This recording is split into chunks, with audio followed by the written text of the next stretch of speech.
Hello students, मैं पीयूष राजपूत और आपका अपना चैनल पीयूष कोचिंग क्लासेस। जैसे बच्चों हमारी असर्शन एंड रीजंस की एक पूरी सीरीज चल रही है और हमने अपनी पिछली क्लास में 5 असर्शन रीजंस कर लिए थे। अब उन्हीं को हम आगे बढ़ा रहे हैं और आज देखते हैं अपने 6 to 10 असर्शन रीजन। तो देखो बच्चों क्या कहते हैं ये।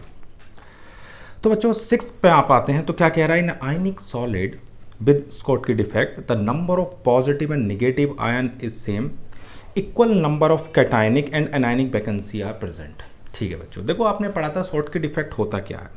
तो बच्चों हमने देखा शॉर्टकट डिफेक्ट के अंदर,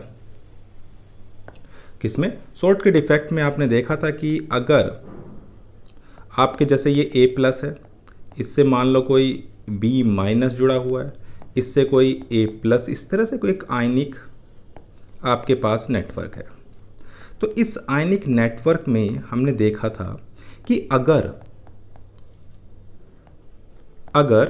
जितने नंबर ऑफ कैटायन जाते हैं उतने ही नंबर ऑफ एनायन जाते थे। अब अगर मान लो यहाँ से ये एक B माइनस चला गया तो कहीं से A प्लस चला जाएगा, यानी कि जितने नंबर ऑफ एनायन जाएंगे उतने नंबर ऑफ कैटायन जाते हैं। ठीक है बच्चों, इतनी बार तो पहला आपको समझ में आ गया क्या कह रहा है। तो फर्स्ट बोल रहा था कि जो आयनिक सॉलिड हैं उसमें शॉर्टकट डिफेक्ट के अंदर number of positive and negative ion जो होते हैं वो सेम होते हैं। बिल्कुल ठीक बात है। अकॉर्डिंग टू स्टोइचोमेट्रिक कंपाउंड, स्टोइचोमेट्रिक कंपाउंड क्या कहते थे कि उसके अंदर कैटायन और एनायन का जो रेशियो होता था बच्चों वो सेम होता था और बिल्कुल वैसा ही होगा जैसे उसके आइडियल केमिकल फॉर्मूले में होता था। तो जितने पॉजिटिव आयंस जाएंगे उतने ही नेगेटिव आयंस जाएंगे, ये कह रहा है हमारा इसका रीज़न। बिल्कुल सही है। पहले वाले में बोला कि पॉजिटिव और नेगेटिव आयंस जो होते हैं वो सेम होते हैं। दूसरा रीज़न ये बोलता है कि उसकी कैटायनिक और जो एनायनिक वैकेंसीज होती है बच्चों वो कैसी होती है, सेम होती है, इक्वल नंबर में होती है। तो बिल्कुल ठीक है। तो असर्शन और रीज़न दोनों सही हैं और उसको वो एक्सप्लेन भी करता है। ठीक है बच्चों, तो ऑप्शन आपका हो जाएगा ए। चलो अच्छी बात है। अब आते हैं 7th पर। क्या कह रहा था, packing efficiency is maximum for FCC. बिल्कुल सही बात है। एफसीसी स्ट्रक्चर के लिए बच्चों जो पैकिंग इफिशिएंसी होती है वो 74% होती है और द कोऑर्डिनेशन नंबर इज 8। ये गलत है। जो उसका कोऑर्डिनेशन नंबर होता है वो आपका 12 होता है।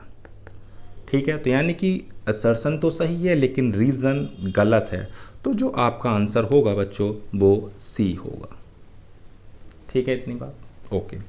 कह रहा 8th क्या बोलता है कि in ZnO the excess Zn2 plus ion are present in interstitial side, metal excess crystals have either missing cation और एनायन इज इंटरस्टिशियल साइड। देखो बच्चों, जब हम ZnO को हीट करते हैं, किसको हीट करते हैं, ZnO को, तो ये आप बोर्ड के लिए भी बहुत अच्छा क्वेश्चन बनता है कि ZnO को जब हीट करते हैं तो ये वाइट से येलो हो जाता है। उसका रीज़न क्या होता था कि जो Zn2 प्लस होते हैं वो उसकी इंटरस्टिशियल साइड में चले जाते हैं और उसके साथ साथ इलेक्ट्रॉन दूसरी इंटरस्टिशियल साइड को ऑक्यूपाई करते हैं। तो इसकी वजह से उसका कलर येलो होता था, ये हमने पढ़ा है। ठीक है, अब मैं बताता हूँ थोड़ा आपको मेटल एक्सेस डिफेक्ट। बच्चों जो मेटल एक्सेस डिफेक्ट होते हैं उसके अंदर या तो आप कैटायन को बढ़ा दो, सिंपल सी बात है, अगर एक चीज़ को बढ़ाना है तो या तो उसको बढ़ा दो या दूसरे को कम कर दो। तो मेटल एक्सेस डिफेक्ट में अगर हम कैटायन को इंक्रीज करें या एनायन को क्या करें, कम करें, तो उससे मेटल एक्सेस डिफेक्ट होते थे। ठीक है, इतनी बात। तो ये तो सही है कि ZnO the excess Zn2 plus ion present in interstitial side, बिल्कुल सही है। Metal excess crystals have either missing cation और एनायन, ये गलत है। हमेशा कैटायन क्या होंगे, इंक्रीज होंगे और एनायन हमेशा मिसिंग होंगे। तो ये बिल्कुल गलत है इसका रीज़न। तो आपका जो देखो असर्शन तो सही है लेकिन रीज़न क्या है, गलत है। तो ऑप्शन हो जाता है सी। ठीक है, चलो भाई अब आते हैं बच्चों 9th की ओर। 9th वाला क्वेश्चन बहुत अच्छा होता है। इसमें आपको एनसीईआरटी में भी एक निकिल के ऊपर क्वेश्चन दिया हुआ है, उसमें आपको परसेंटेज पूछी जाती हैं, लेकिन यहाँ पर तो परसेंटेज नहीं पूछी है।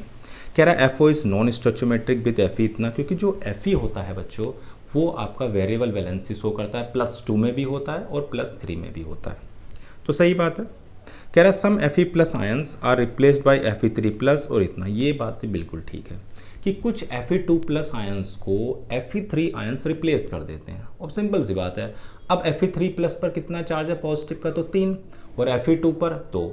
अब कोई 3 वाला 2 को रिप्लेस करेगा तो वो तभी कर सकता है जब उस पर देखो 3 × 2 कितना पॉजिटिव चार्ज है, 6, और यहाँ पर भी कितना है 6। यानी कि पूरा का पूरा कंपाउंड यानी सॉलिड आपका न्यूट्रल तभी रहेगा जब 3Fe2 प्लस 2Fe3 प्लस के क्या होंगे, इक्वल होंगे।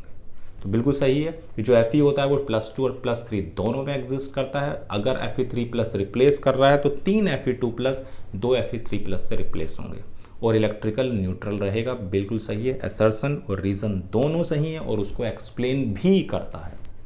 तो इसका ऑप्शन हो जाएगा ए। ठीक है, अब आते हैं NaCl crystal is sometimes yellow in colour. बिल्कुल ठीक है।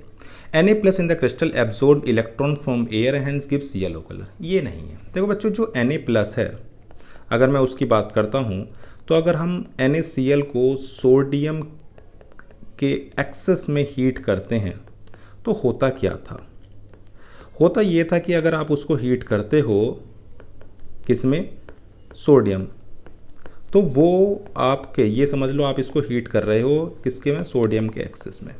तो ये जो बाहर आपको सोडियम दिखाई दे रहे हैं ये एक इलेक्ट्रॉन लूज करेगा और ये बच्चों अंदर से इस सॉलिड से Cl माइनस को खींचने की कोशिश कर रहा होगा। तो जब एक Cl माइनस निकल जाता है तो ये जो एक जगह खाली हो गई, अब ये जगह जो खाली हुई है इस पर ये वाला जो इलेक्ट्रॉन है ये पहुंच जाता है, ठीक है ना, और इसकी वजह से इसको कलर मिलता है। इसको हम बोलते थे एफ सेंटर। तो जो भी कलर आता है वो किसकी वजह से आता है, एफ सेंटर, क्योंकि इलेक्ट्रॉन उस जगह ट्रैप हुआ। अब इलेक्ट्रॉन बाहर था, बेचारा घूम फिर रहा था तो एनर्जी ज़्यादा थी, लेकिन जब उस जगह पहुंच गया, लैटिस साइड में चला गया, तो वहाँ पर उसकी एनर्जी होती है कम और जो एनर्जी में कमी हुई वही आपको कलर की फॉर्म में दिखती है, ठीक है ना। तो यानी कि हुआ क्या, जब हम सोडियम के एक्सेस में उसको हीट कर रहे हैं तो अंदर से Cl माइनस निकला, जगह खाली हुई, वहाँ पर एक इलेक्ट्रॉन गया और आपको कलर मिलता है। तो जो भी कलर मिल रहा है वो किसकी वजह से है, इस एफ सेंटर की वजह से। क्लियर है इतनी बात। तो NaCl क्रिस्टल येलो कलर देता है, बिल्कुल सही है। Na plus in the crystal absorb electron from air hence gives yellow colour, ये गलत है। यानी कि असर्शन तो सही है लेकिन रीज़न सही नहीं है। तो बच्चों आपका ऑप्शन हो जाएगा सी। क्लियर है इतनी बात। तो इन असर्शन रीजन में हमने दो चीज़ें सीखी। सबसे पहले metal access defect. Metal access defect में या तो आप कैटायन को इंक्रीज करो या फिर एनायन को डिक्रीज करो, और NaCl को जब हम हीट कर रहे हैं तो वहाँ पर आपको एफ सेंटर की वजह से क्या मिल रहा है कि येलो कलर मिल रहा है। तो आपके ये पांचों असर्शन रीजन क्लियर हो गए बच्चों। तो आज की क्लास में सिर्फ इतना ही। Thank you.